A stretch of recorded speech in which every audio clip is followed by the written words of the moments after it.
সুনামগঞ্জ বাংলাদেশের উত্তর পূর্ব অঞ্চলের সিলেট বিভাগের একটি পর্যটন সমৃদ্ধ জেলা, যা ভারতের মেঘালয় রাজ্যের সুউচ্চ পাহাড়ি পাদদেশে অবস্থিত। আর আজ আমরা ঘুরে দেখব বসন্তের এই সুনামগঞ্জের প্রাকৃতিক সৌন্দর্যমণ্ডিত ট্যুরিস্ট স্পটগুলি। আমি এখন দাঁড়িয়ে আছি সেই বিখ্যাত শিমুল বাগানের সামনে, সুনামগঞ্জের, যেটি বাংলাদেশের সবথেকে বড় শিমুল বাগান। আর হ্যাঁ, আজ থাকবে কিভাবে এই শিমুল বাগান ভ্রমণ করবেন বা ফাল্গুন ও বসন্তের সুনামগঞ্জ কেমন তার বিস্তারিত গল্প।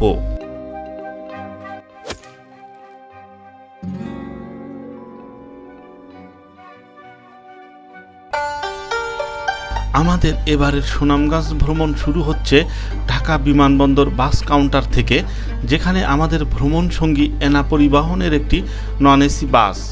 আর ঢাকা থেকে সুনামগঞ্জের বাস ভাড়া 800 টাকা, যে পথের দূরত্ব 280 কিলোমিটার, আর সময় লাগবে 8 থেকে 8.5 ঘন্টা। তাছাড়া সায়দাবাদ বাস কাউন্টার থেকেও সুনামগঞ্জের ভালো বাস পেয়ে যাবেন, যেখানে নন এসি বাসের ভাড়া পড়বে 800 থেকে 850 টাকা, আর এসি বাসের ভাড়া পড়বে 1400 থেকে 1800 টাকা। এছাড়া ট্রেনেও যেতে পারবেন, তবে সেক্ষেত্রে ট্রেনে করে ঢাকা থেকে প্রথমে যেতে হবে সিলেট রেলওয়ে স্টেশনে, এরপর সেখান থেকে বাস বা সিএনজি করে সুনামগঞ্জ। এখানে ট্রেনের ভাড়া পড়বে শ্রেণীভেদে 375 থেকে 1288 টাকা পর্যন্ত, আর সিলেট থেকে সুনামগঞ্জ যেতে খরচ পড়বে 250 থেকে 300 টাকা।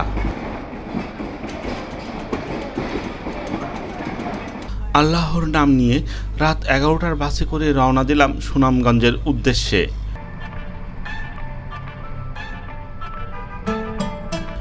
যাত্রাপথে এবার আমাদের যাত্রা বিরতি দেওয়া হয় হোটেল হাইওয়ে ইন। তবে মনে রাখবেন, হাইওয়ে হোটেলগুলিতে খাবারের দাম একটু বেশি হয়ে থাকে, তাই খাবার খাওয়ার আগে দাম অবশ্যই জেনে নেবেন।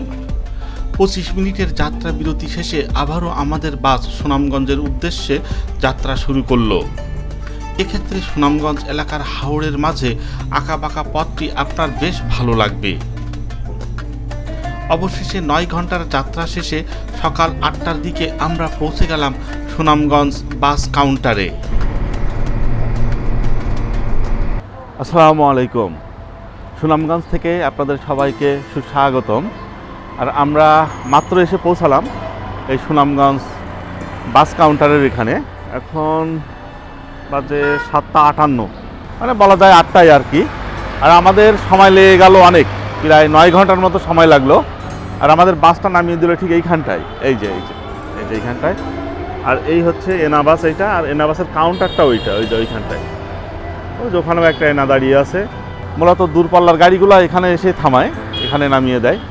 তো চলুন, এখন সকালে আমরা একটু ফ্রেশ হব আর খাওয়া দাওয়া করব, তারপর আমাদের পরবর্তী গন্তব্যে আমরা চলে যাব। চলুন। বিখ্যাত পানসি রেস্টুরেন্টে সকালের নাস্তা খিচুড়ি দিয়ে সম্পন্ন করা হলো। দাম রাখছে 65 টাকা, সাথে একটি চা 20 টাকা, সর্বমোট 85 টাকা সকালের নাস্তা। আমরা এখন এসে পৌঁছলাম নতুন ব্রিজ মোড়। আর পানসি রেস্টুরেন্ট থেকে অটোতে করে এখানে এলাম, 10 টাকা ভাড়া নিল।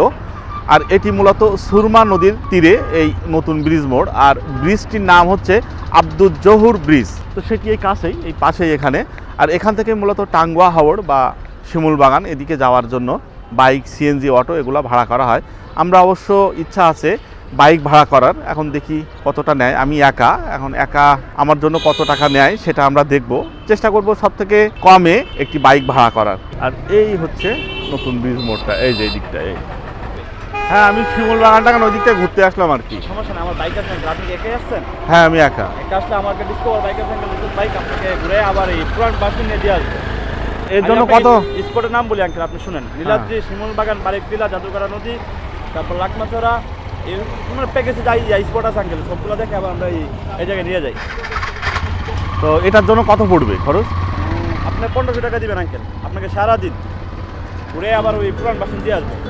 অবশেষে বাইক ভাড়া 1000 টাকায় দফা করা হলো। আপনারা অবশ্যই দরদাম করে নেবেন।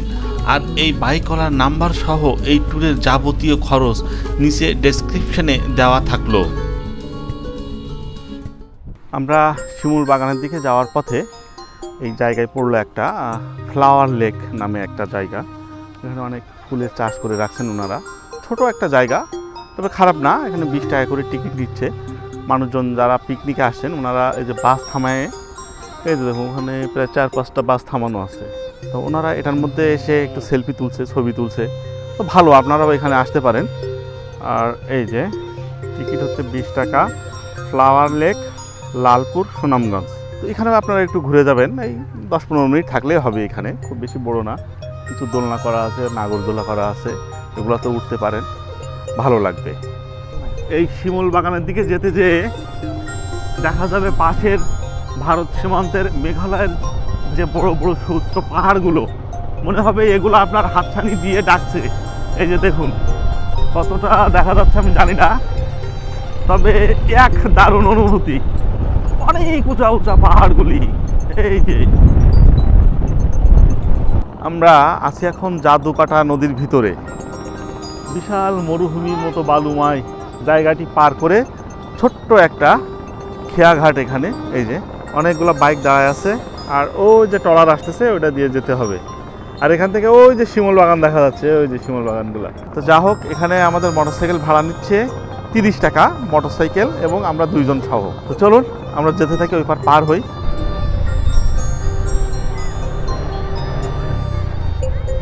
আমি এখন দাঁড়িয়ে আছি সেই বিখ্যাত শিমুল বাগানের সামনে, সুনামগঞ্জের, যেটি বাংলাদেশের সবথেকে বড় শিমুল বাগান।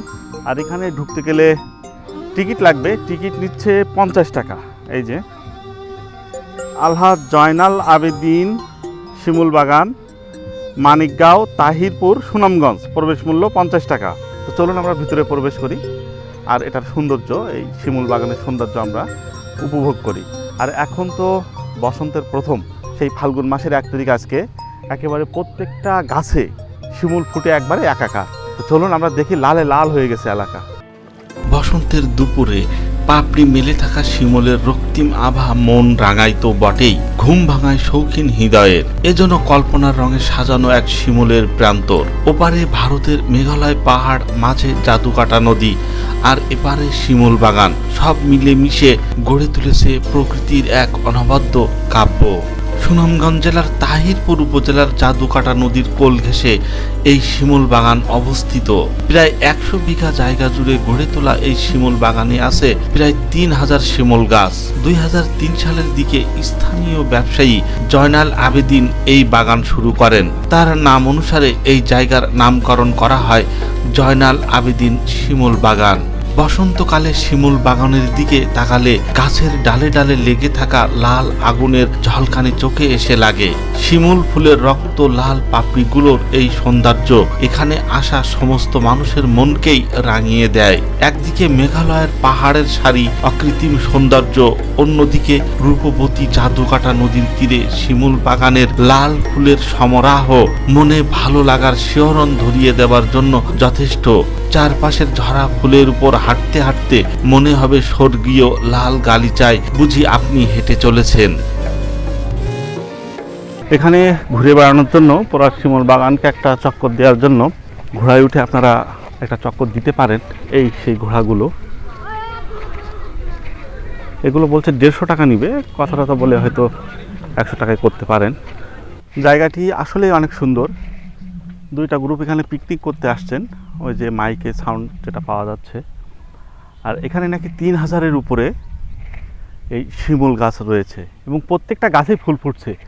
আর আজকে তো হচ্ছে বিশেষ একটি দিন, কিন্তু আজকে একই সাথে শুক্রবার, এরপর এটি হচ্ছে 14ই ফেব্রুয়ারি। আবার বাংলা ক্যালেন্ডারে যেটা বলে ফাল্গুন মাসের 1ম তারিখ, এবং বসন্তেরও প্রথম দিন। আবার আজকে শবে বরাত, মানে সব কিছু মিলে একটা বিশাল অবস্থা আজকে। আর বাগানটি ঠিক অপোজিট সাইডে আসলে আপনারা পাবেন জাদুকাটা নদী, আর এই মেঘালয়ের বড় বড় পাহাড়। এটাও অনেক সুন্দর। এই যে জাদুকাটা নদী, এটা এই যে আমরা তো ওখান থেকে পার হলাম, হ্যাঁ ওই দিক থেকে এলাম, আর আমরা অপোজিট সাইডে চলে আসছি। আর এই মেঘালয়ের বড় বড় পাহাড়, ঠিক ওটার অপোজিট পাশেই হচ্ছে এই বিশাল বিশাল পাহাড় মেঘালয়ের, এই যে দেখা যাচ্ছে। আপনারা আসবেন, আসার চেষ্টা করবেন। যদি এই শিমুল ফুল দেখতে চান তাহলে বছরে কিন্তু একবারই এই বসন্তেই ফোটে এই ফুল। অন্য সময় কিন্তু শুধু পাতাই দেখবেন, ফুল দেখতে পাবেন না। তো এটা হচ্ছে উপযুক্ত সময় এই শিমুল বাগানে আসার জন্য। এখানে কিন্তু ভালো ওয়াশরুমের ব্যবস্থা আছে। এই যে দেখুন, এখানে চেঞ্জও করতে পারবেন। ছোটোখাটো কিছু খাদ্য খাবারের দোকানও আছে, আপনারা এখান থেকে চিপস, চকলেট এগুলা কিনে খেতে পারেন। শিমুল বাগান দেখা শেষ করে আমরা এখন যাত্রা শুরু করলাম বাংলাদেশের ভূস্বর্গ খ্যাত নীলাদ্রি লেক। তবে এই নীলাদ্রি লেক যাওয়ার পথটি ছিল অসাধারণ। জাতুকাটা নদী পার হয়ে মেঘালয়ের সুউচ্চ পাহাড়ের কোল ঘেঁষে রাস্তাটি ধরে যেতে আপনার বেশ ভালো লাগবে। সেই সাথে দেখতে পাবেন পাহাড়ের গা বেয়ে রাস্তাটি ধরে ভারত থেকে কয়লা নিয়ে বাংলাদেশে নামছে শত শত ট্রাকগুলি।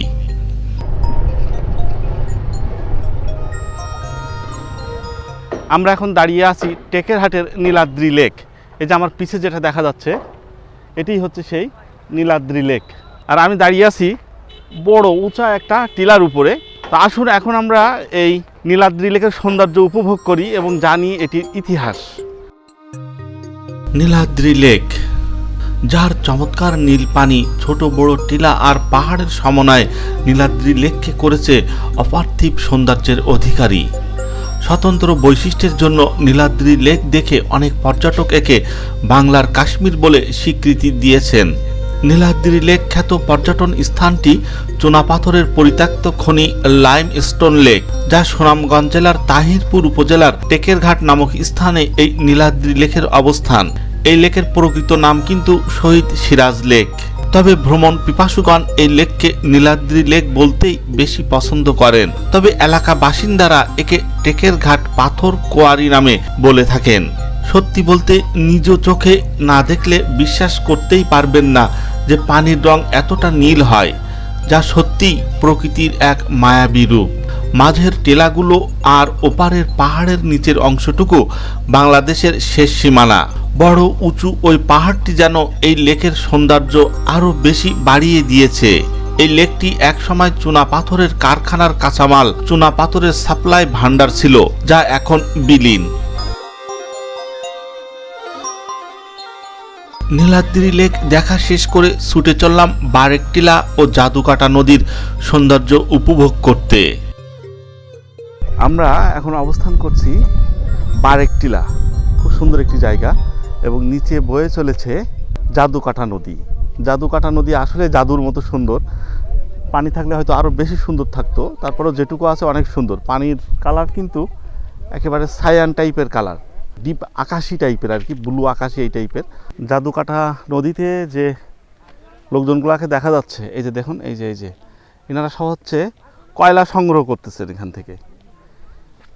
এই যে উপরে উজান থেকে ইন্ডিয়ার ওদিক থেকে যে কয়লা আসতেছে, সেই কয়লাগুলো সংগ্রহ করে নিয়ে যাচ্ছে।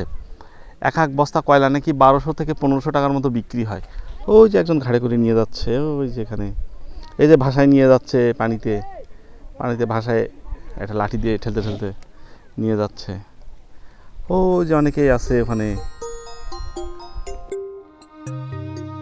বারেকটিলা দেখা শেষ করে আবারও জাদুকাটা নদীর উপর বাঁশের সাঁকো পার হয়ে চলে এলাম একটি লোকাল রেস্টুরেন্টে দুপুরে খাওয়ার জন্য। চেষ্টা করবেন লোকাল এরিয়াতে খাওয়া দাওয়া করার। খাবারটি বেশ সুস্বাদু ছিল, তবে সব ছাপিয়ে দোকানিদের মেহমানদারি ছিল চোখে পড়ার মতো। এবার কিন্তু ঢাকায় ফেরার পালা। ঢাকাতে ফিরেছিলাম ওই একইভাবে এনার নন এসি বাসে 800 টাকা দিয়ে। আর আজকের এই ভিডিওটি এখানেই শেষ করছি। তবে আজকের এই প্রচেষ্টা ও পরিশ্রম যদি আপনাদের ভালো লেগে থাকে, তবে অবশ্যই আমার চ্যানেলটি সাবস্ক্রাইব করে পাশে থাকবেন।